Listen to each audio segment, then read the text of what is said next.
So அனைவருக்கும் இனிய புத்தாண்டு நல்வாழ்த்துக்கள். ஸோ இன்னைக்கு பார்த்தீங்கன்னா ஏப்ரல் 14, 2026 இதே ஏப்ரல் 14, 2025 பார்த்தீங்கன்னா எனக்கு ஒரு மறக்க முடியாத நாள். நான் பார்த்தீங்கன்னா ஒரு பொண்ணை போய் ப்ரொப்போஸ் பண்ணேன். அந்த பொண்ணு நான் டைரெக்டாக போய் ப்ரொப்போஸ் பண்ணல. எப்படி அந்நியன் படத்தில் அம்பி எப்படி ப்ரொப்போஸ் பண்ணுவார், அவங்க அம்மா அப்பா போய் பார்த்து அப்படி ப்ரொப்போஸ் பண்ணுவோம் இல்லையா? ஸோ அந்த மாதிரி தான் நான் ப்ரொப்போஸ் பண்ணேன். ஸோ அது பார்த்தீங்கன்னா ஃபர்ஸ்ட் டைம் ப்ரொப்போஸ் பண்ணுறப்ப அவங்க யோசிச்சு சொல்கிறேன்னாங்க. ரெண்டாவது டைம் ப்ரொப்போஸ் பண்ணுறப்ப பார்த்தீங்கன்னா அவங்க சரியாக பதில் கொடுக்கல. மூணாவது டைம் பார்த்தீங்கன்னா அவங்க ஒரு கோபமாயிட்டாங்க. ஸோ தப்பு என் மேலே தான், அவங்க மேலே கிடையாது. தப்பு முழுக்க முழுக்க என் மேலே தான்.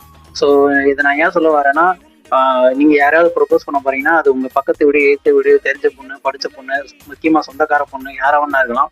ஸோ இவங்களாம் வந்து தெரிஞ்சவங்க, பக்கத்து வீடு, தெரிஞ்ச இது, காலேஜ் பொண்ணு, சொந்தக்கார பொண்ணு அப்படின்ற ஒரு காரணத்துக்காண்டி அவங்க நீங்கள் ப்ரொப்போஸ் பண்ணதுக்காக ஓகே சொல்லிடுவாங்கன்னு தயவுசெய்து தப்பு கணக்கு போட்டுறாதீங்க. இது பார்த்தீங்கன்னா இது தேவையில்லாமல் உங்களுக்கு ஒரு ஸ்ட்ரெஸ்ஸுக்குள்ள கொண்டு போய் விட்டுரும். அதுலேருந்து வெளியே வருவது ரொம்ப ரொம்ப கஷ்டம். ஸோ பார்த்தீங்கன்னா சுற்றி இருக்கிறவங்களாம் நீங்கள் ரொம்ப கஷ்டப்படுத்துவீங்க. ஸோ அதெல்லாம் தயவுசெய்து பண்ணாதீங்க. நான் என்னோட சுற்றி இருக்கிறவங்களாம் ரொம்ப கஷ்டப்படுத்திட்டேன். அது நான் வந்து ஒத்துக்கிட்டு தான் ஆகணும். ஸோ யாரையுமே வந்து சீரியஸாக போய் ப்ரொப்போஸ் பண்ணாதீங்க. ஒரு கடை இருக்கு, ஒரு பொருள் கேட்குறீங்க, அந்த பொருள் உங்களுக்கு கிடைக்கல. அப்போ என்ன பண்ணுவீங்க? இன்னொரு கடைக்கு போவீங்களா இல்லையா?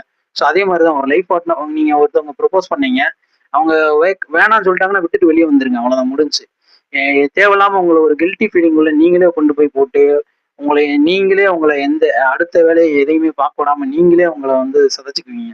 ஸோ அந்த வேலையை மட்டும் தயவுசெய்து பண்ணாதீங்க.